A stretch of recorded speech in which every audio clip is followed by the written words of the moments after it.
आप सभी को जय श्री गणेश।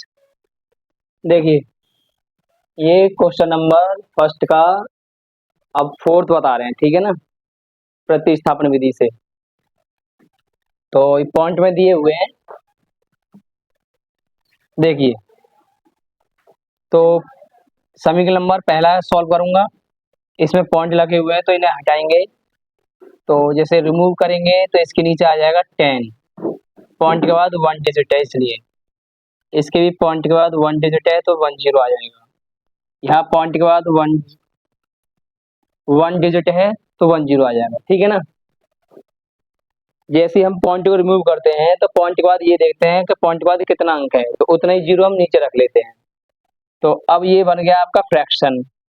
तो ये रहेगा आपका 2x/10 प्लस 3y/10, ठीक है ना।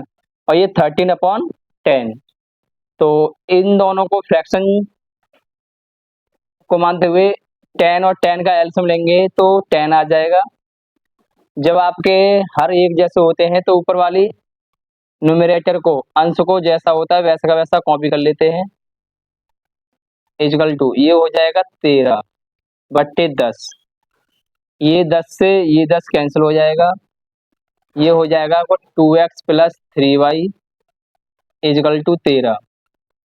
तो ये हो गया आपका इक्वेशन फर्स्ट। ऐसे ही यहाँ पॉइंट हटाएंगे, यहाँ एक जीरो बढ़ जाएगा। यहाँ पर पॉइंट हटाएंगे, एक जीरो यहाँ बढ़ जाएगा। ये वाला पॉइंट को रिमूव करेंगे, एक जीरो यहाँ बढ़ जाएगा। इसको भी एलसीएम लेंगे इसका, और इसके जो अंश हैं जैसे हैं वैसे के वैसे कॉपी कर लेंगे। और ये हो जाएगा 23/10। तो ये 10 से 10 कैंसिल हो जाएगा। ये आएगा 4x plus 5y is equal to 23। ये हो गया इक्वेशन फर्स्ट, वो सेकंड, ठीक है। प्रतिस्थापन विधि से हमें सॉल्व करना है। तो आपको क्या करना है, समीकरण नंबर 1 से x का मान निकालना है आपको। देखिए, यहाँ लिख देंगे हम समीकरण नंबर 1 से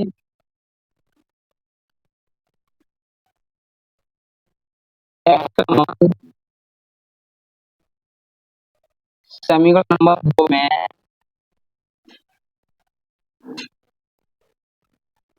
रखने पर, ठीक है। तो ये आएगा 2x इक्वल टू 13 माइनस, ये x equal to 13 minus 3y/2। ये आपका हो जाएगा नंबर थर्ड, ठीक है।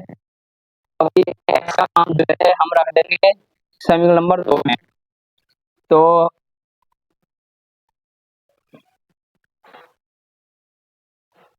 ये होगा 4 इंटू, तो x का मान रखेंगे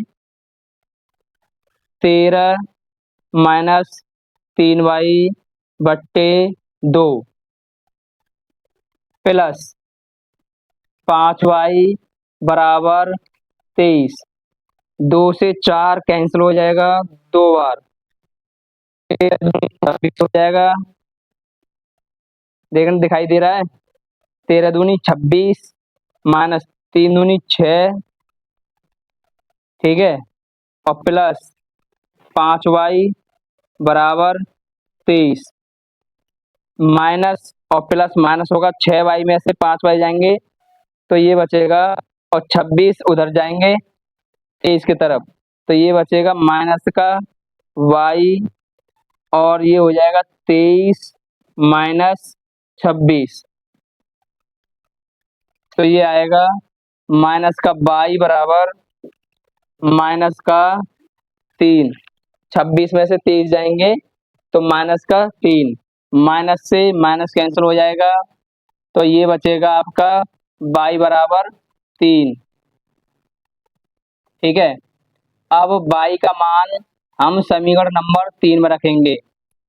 ये 100% आपको y का मान, अगर यहाँ से हमारा x का मान y का मान निकल के आता है तो 100% आपको वह मान समीकरण नंबर 3 में रखना है, ठीक है ना। तो हमारा समीकरण नंबर 3 है, ये रहा। तो x बराबर 13 माइनस 3 गुणा 3/2, तो ये आएगा आपका आंसर 13 माइनस 3 9/2। x बराबर, तो 13 में से 9 जाएंगे तो ये कितना बचेगा, 4/2। 2 से 4 कैंसिल हो जाएगा 2 बार, तो x का मान आ जाएगा 2। तो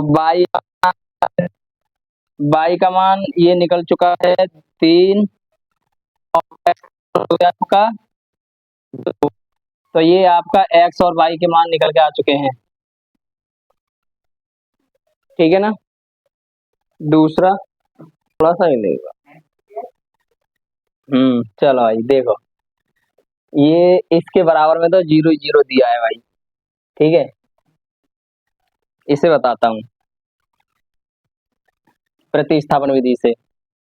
तो समीकरण नंबर 1 से वही x का मान निकालना है। समीकरण नंबर 1 से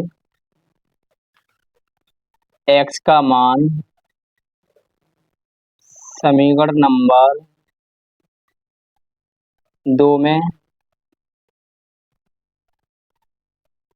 रखने पर, थ्योरेटिकल में ज्यादा लिख जाता है, हिंदी वाले में। अच्छा, यहाँ से निकालना है ना। तो √2x, अब ये √3y जो है इसे हम 0 की तरफ अगर भेजेंगे, मतलब सेंड करेंगे, तो ये माइनस में जाएगी, किसमें, -√3, और ये y। अब हमें तो x का मान निकालना है, तो x बराबर -√3/√2, और ये y। तो मैंने आपको बताया है कि इस प्रतिस्थापन विधि से सॉल्व करते हैं तो समीकरण नंबर 3 जरूर बनता है, ठीक है ना। अच्छा, अब इस मान को हमें समीकरण नंबर 2 में रखना है। तो हमारा समीकरण नंबर 2 है √3 गुणा √3/√2, और ये y, माइनस √8 और y इजकल टू 0। √3 और √3 का अगर जब मैं मल्टीप्लाई करूंगा तो इसका क्या हो जाएगा, 3 हो जाएगा, मालूम है थोड़ा बहुत। चलो बढ़िया बात है। और ये y माइनस